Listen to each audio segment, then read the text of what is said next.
wannan ba ka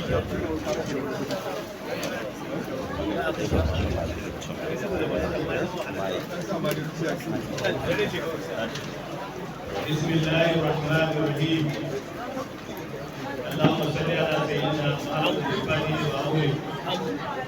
والحاتم لما سبق ناصر الحق بالحق والهادي إلى صراطك المستقيم وعلى آله حق قدره ومقداره العظيم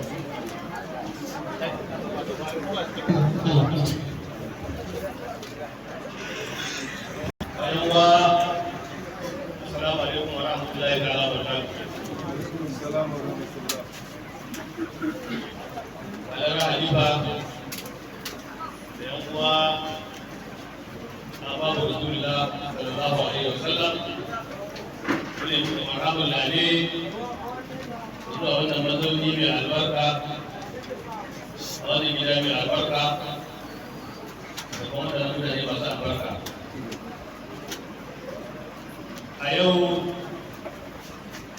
abubuwan da za mu karanta a wannan mazauni mai albarka da farko dai akwai bude taro da addu'a da Alhaji Umaru da shi zai bude mana da addu'a. Bayan sa akwai karatun Alƙur'ani wanda malam Mansur da shi malam Alƙawar mata zai karanta. Akwai jawab maraba wanda zai gabatar. Akwai halin bishiyar da mawarki wanda za a karanta a wannan mazauni. Akwai hudubar buɗewa wanda injiniya Alisani mai zai gabatar.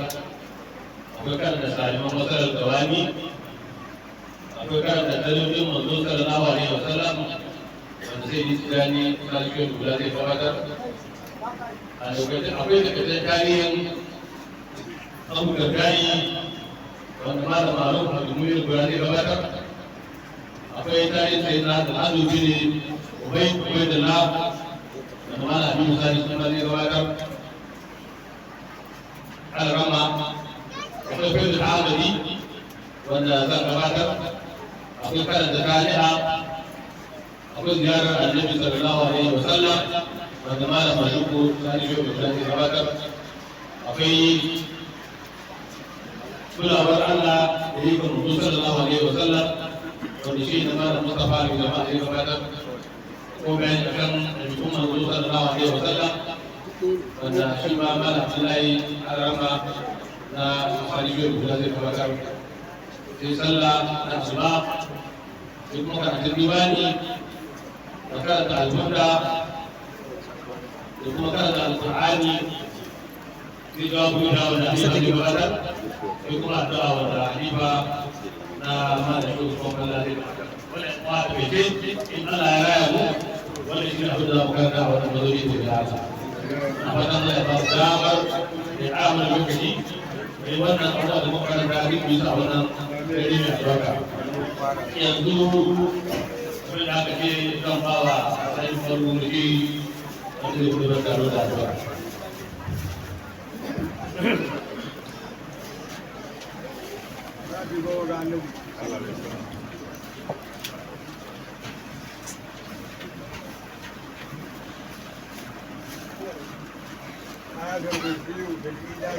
آية الكرسي للإلاف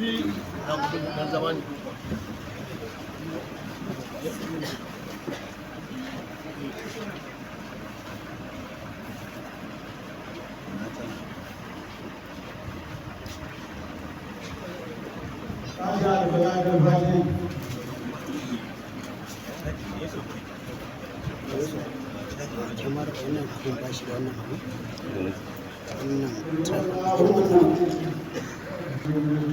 wannan shi yasa abin yake a last year da muka yi amfani da shi ya bata na kyamara da kuma sai inda yake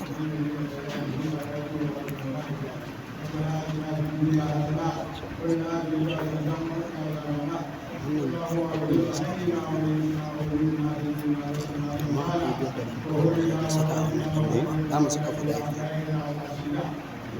sai da muka ce ba a sani sai da biyu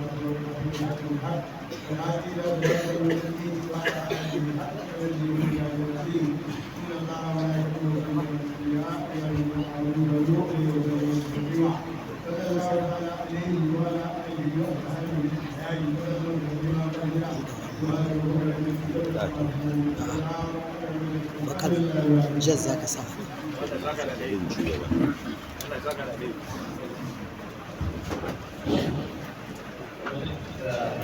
yanzu sai karatun alƙur'ani da akwai malam fasul na juma أعوذ بالله من الشيطان الرجيم بسم الله الرحمن الرحيم تبارك الذي جعل في السماء بروجا وجعل فيها سراجا وقمرا منيرا وهو الذي جعل الليل والنهار خلفة لمن أراد أن يذكر أو أراد شكورا وعباد الرحمن الذين يمشون على الأرض هونا وإذا خاطبهم الجاهلون قالوا سلاما والذين يبيتون لربهم سجدا وقياما والذين يقولون ربنا صرف عنا عذاب جهنم إن عذابها كان غراما إنها ساءت مستقرا ومقاما والذين إذا أنفقوا لم يسرفوا ولم يقتروا وكان بين ذلك قواما والذين لا يدعون مع الله إلها آخر ولا يقتلون النفس التي حرم الله إلا بالحق ولا يزنون ومن يفعل ذلك يلقى أثاما يضاعف له العذاب يوم القيامة ويخلد فيه مهانا إلا من تاب وآمن وعمل عملا صالحا فأولئك يبدل الله سيئاتهم حسنات وكان الله غفورا رحيما ومن تاب وعمل صالحا فإنه يتوب إلى الله متابا والذين لا يشهدون الزور وإذا مروا باللغو مروا كراما والذين إذا ذكروا بآيات ربهم لم يكروا عليها سما وعميانا والذين يقولون ربنا هب لنا من أزواجنا وذرياتنا قرة أعين وجعلنا للمتقين إماما أولئك يجزون الغرفة بما صبروا ويلقون فيها تحية وسلاما خالدين فيها حسنت مستقرا ومقاما قل ما يعبأ بكم ربي لولا دعاؤكم فقد كذبتم فسوف يكون لزاما صدق الله العظيم.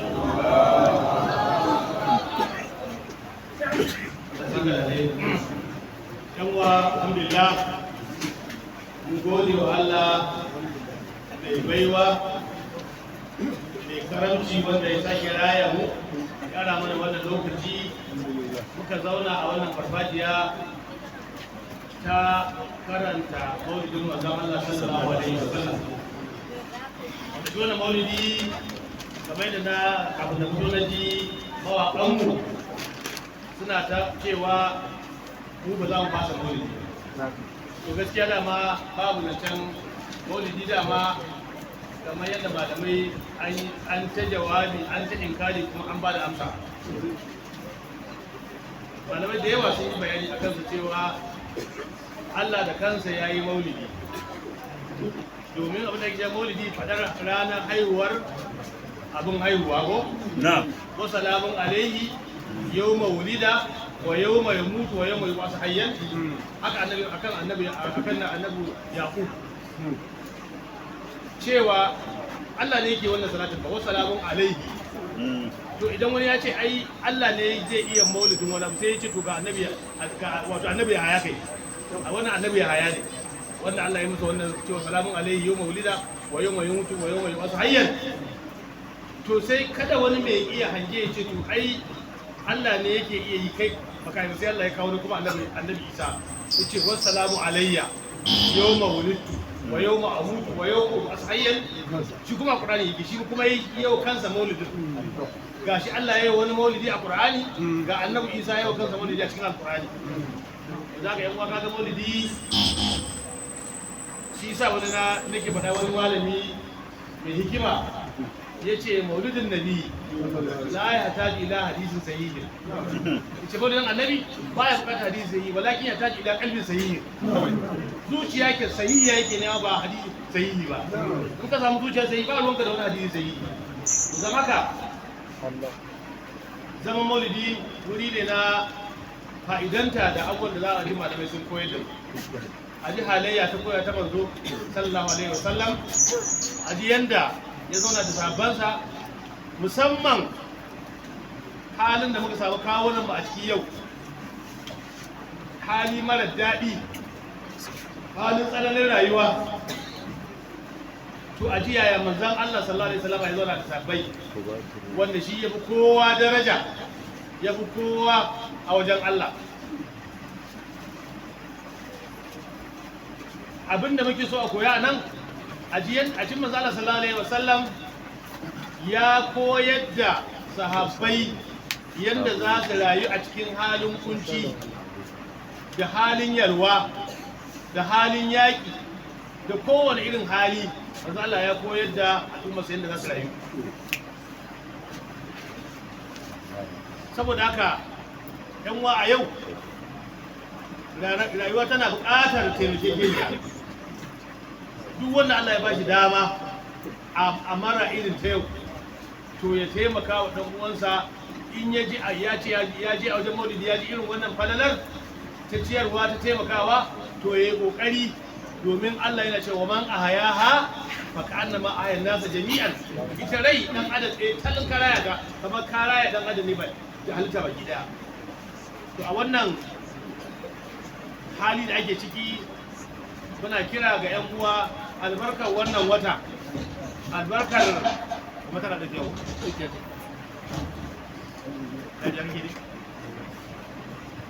saboda haka ta cire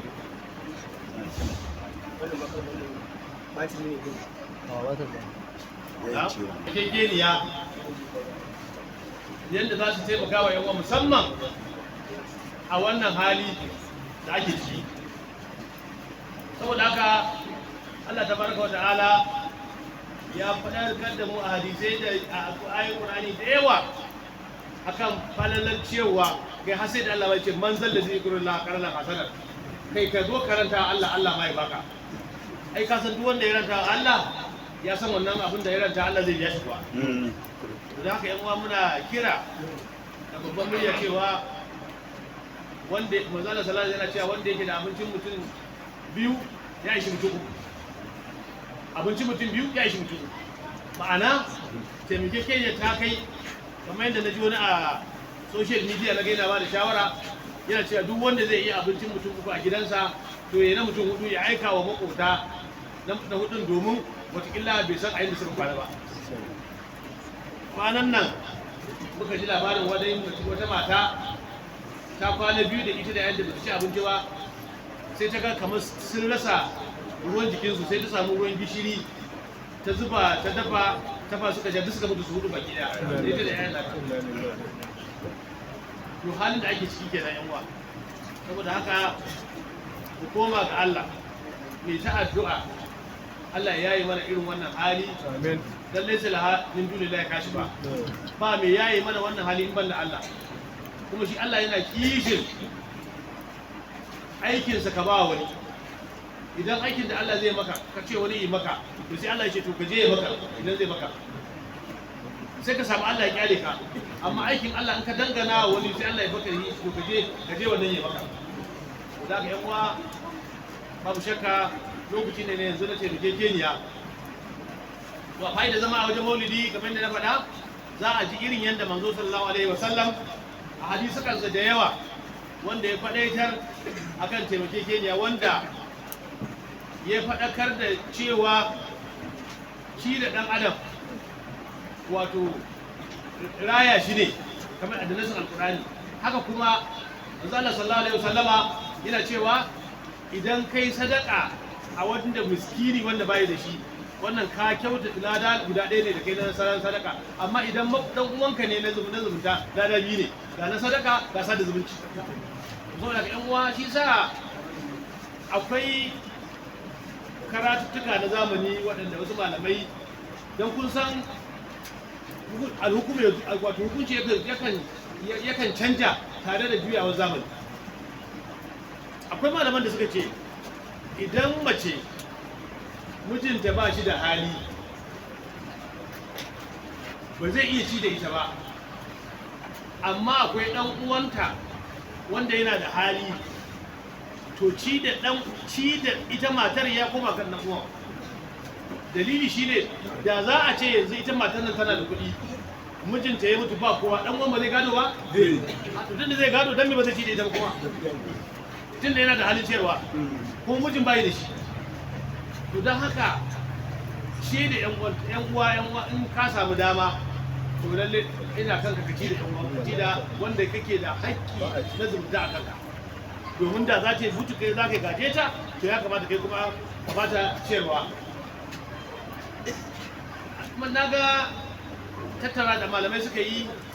akan cewa babu shakka matsalar da ta zo a fiqhul malikiyya cewa idan mutum ya kasa ci da matar za a kashe aure, to banda a yanzu. Domin an kashe auren ba a yi maganin matsalar ba. Wakilin ta koma gidansu ma gidan nasu ma ya bi gidan mijina ta tsanani. To me kenan?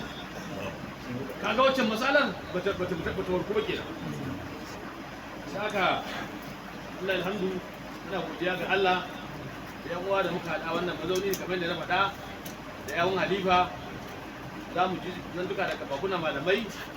don faɗakarwa da shayar da mu, da kuma za mu zo mu karanta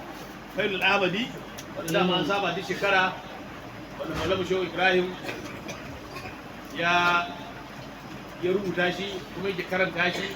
a wajen taron maulidi a Madinatu Kaula. Muna fatan Allah ya ba mu kunnuwan ji da karɓa da aiwatarwa, domin fa'idar haɗuwar mu a nan in an ji din a yanki da abin da aka yi. Yawwa, to shi ne mu zama mun amfana. Saboda haka Allah ya datar da mu da waɗannan jawabuka da za mu ji na bakin malamai wanda suke masu gamsarwa. A ƙarshe ina ƙara cewa da mu ƙara wato raba daren. Da ka dan ware lokaci ka ga yanzu nan sai ka ga gashi da karfe 10 ne, dan kifta sai ga bi sai 12 tayi sai ga bi tayi. To muka daure muka raya daren saboda manzo Allah sallallahu alaihi wasallam, wallahi muna gode. Ballantana muka ji abin da aka faɗa, ballantana muka yi aiki da abin da aka faɗa. Haka nurin ala nurin kenan. Saboda ka yan uwa Allah ya mana muwafaka, Allah ya mana dace, Allah sai da muka fara a cikin lafiya, mu gaba shi a cikin lafiya, Allah kuma ya ara mana lokaci ko za a yi ruwa sai mun tashi. Allah ka ala mana wannan lokaci. Amin. Da haka yan uwa yanzu za mu karanta hadal bisharil maulidi zakarana bil madri azal tibul sayyidi habibul mubashir.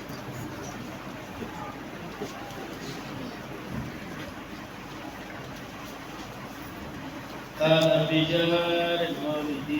ذكرنا بالمعتدي أصل الأصول سيدي حبيبنا المبجلي هذا بشار المولد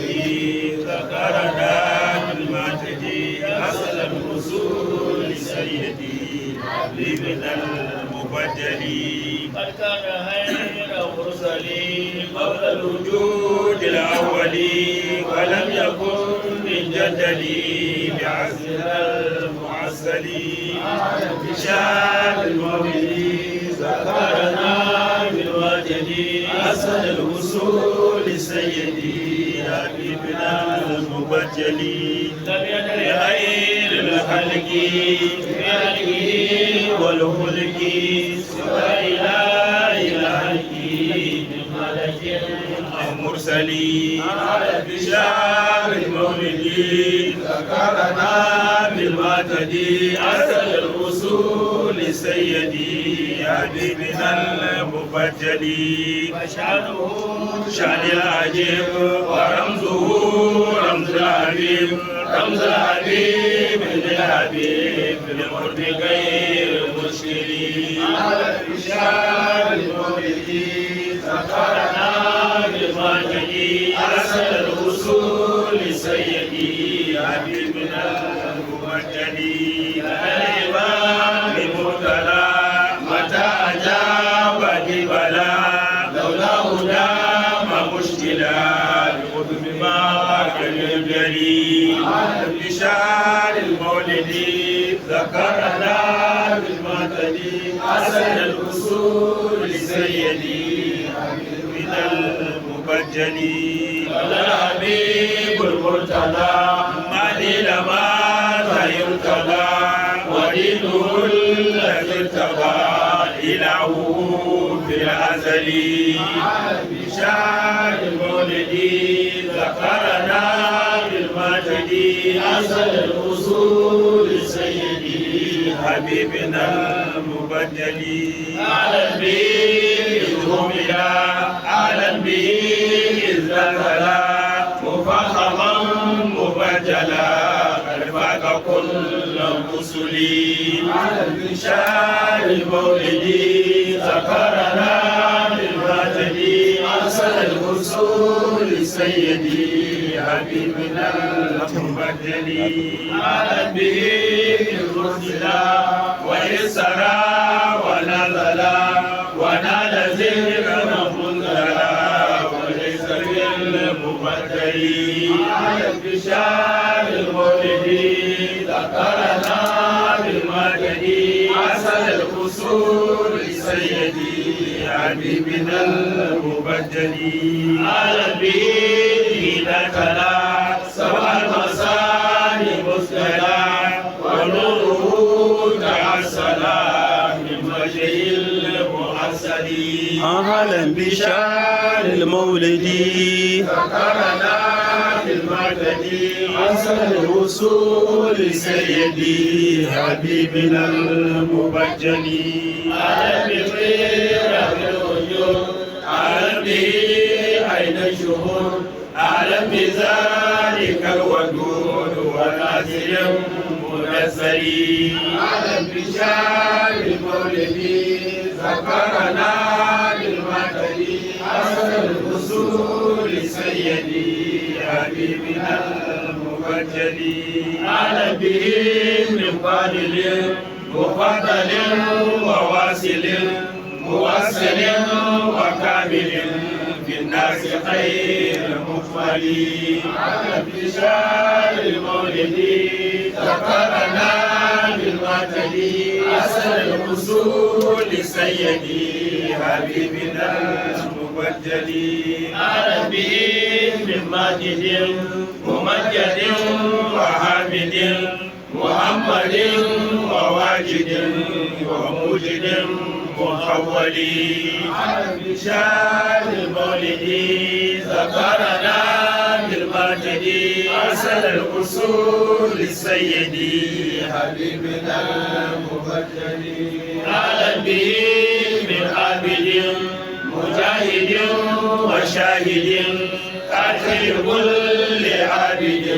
بالحق ما ينجلي على بشار المولد ذكرنا بالمعتد أسد الأصول سيدي حبيبنا المبجل على به جاءنا من أبدا ما لنا من مولد قد سألنا فلكل شيء مشكل على بشار المولد ذكرنا بالمعتد أسد الأصول سيدي حبيبنا المبجل يا ربنا صل على نور الإله المتلى وخصه الحق على بالمكمل المنزل على انتشار المولد ذكرنا بالمعتد أسد الأصول سيدي حبيبنا المبجل المبجل صل على من عمر جميله والصور من نوره والصور مدعو له من العلي أعلم بشار المولد فقرنا بالوطن أحسن الأصول سيدي حبيبنا المبجل صل على من سجدت لنوره إذ بصرت أملاك ربه كما آياته في الأزل بشار المولد ذكرنا بالمعتدي أحسن الرسول سيدي حبيبنا المبجل صل على الحسنين رحمة كل اثنين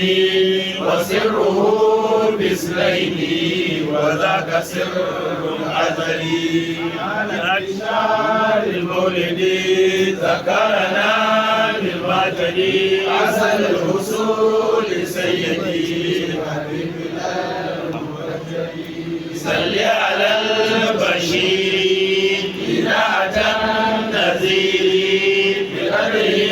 الكبير والتقدير مؤملي أهلا بشار المولد ذكرنا بالمعتدي أحسن الأصول سيدي حبيبنا المبجل صل على محمود محمد ذي الجود ومنبع الشهود وعين سر ينجلي على بشار المولد ذكرنا بالمعتدي أحسن الأصول سيدي حبيبنا المبجل صل على من ختم مولده أكرم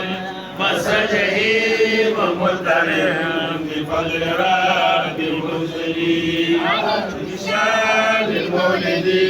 ذكرنا